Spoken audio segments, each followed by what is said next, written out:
bien, moi, je m'appelle Pascale Gigon et je suis danseuse. Ma profession, c'est d'être danseuse.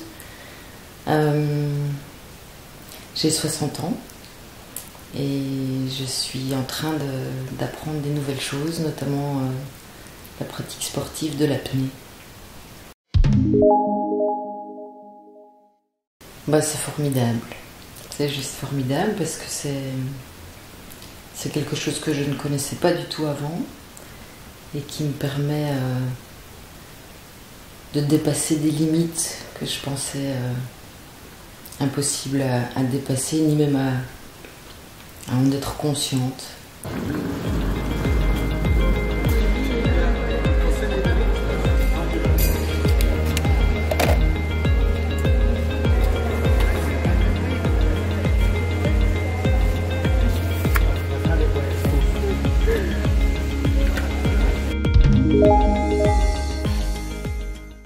J'ai eu très peur de ne pas y arriver, mais finalement ça marche.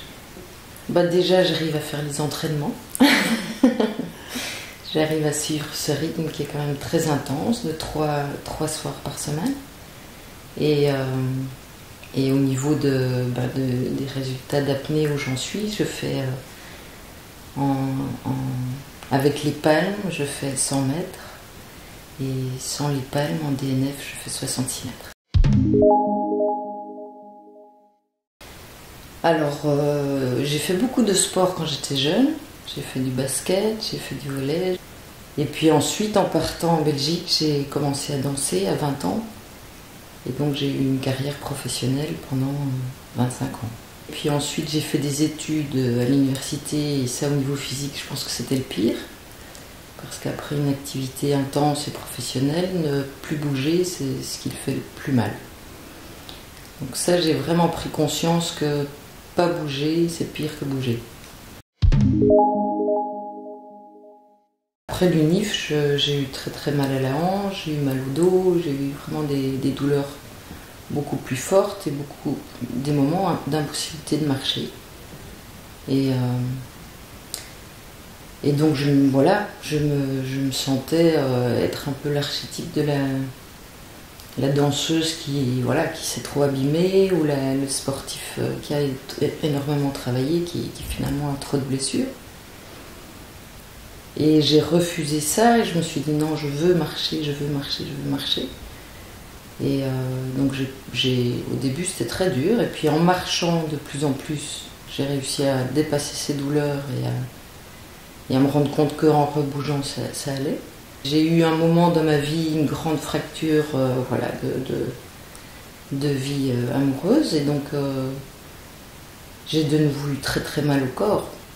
Donc je me suis rendu compte à quel point autant l'inactivité qu'autant l'état moral, l'état psychologique a un impact énorme sur la condition physique.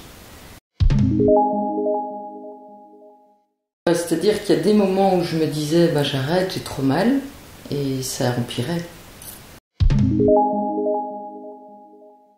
Ça, c'était quelque chose que j'avais jamais touché. Déjà, en tant que Suisse, on n'a pas d'océan.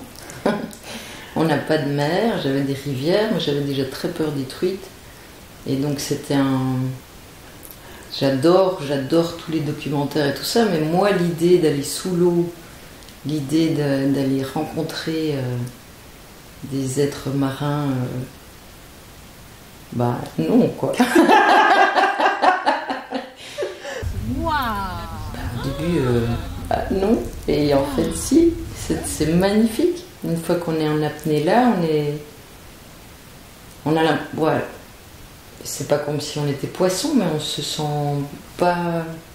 accueilli d'une certaine manière, on se sent curieux, on se sent en capacité d'aller le plus profondément et voir des poissons qu'on n'a jamais vus. Je pense que sans compétition, on ne serait pas aussi tenu d'aller 3 fois par semaine faire un entraînement. On verrait moins la progression, et du coup se dire je suis déjà là, j'arrive en fait à faire ça, et du coup ça ça titille d'aller un petit peu plus loin. Et ça ouvre plus vite le champ des découvertes, je trouve. Ça nous pousse à sortir de chez soi. Et quand on arrive là dans le club et qu'il y a plein de gens qui ont fait cet effort de sortir de chez eux et qui sont tellement heureux d'être là, c'est un cadeau, quoi. C'est pas... voilà, si je suis seule à la maison, qu'est-ce que je fais? Et c'est vrai qu'avec l'apnée, on doit aussi un peu organiser notre journée en termes de... Voilà, garder la capacité de pouvoir faire ça si tard, en termes d'énergie, en termes de repas, en termes de moments où on peut manger ou pas. Donc ça demande beaucoup de choses, et toutes ces petites choses contribuent à organiser sa vie pour être en forme.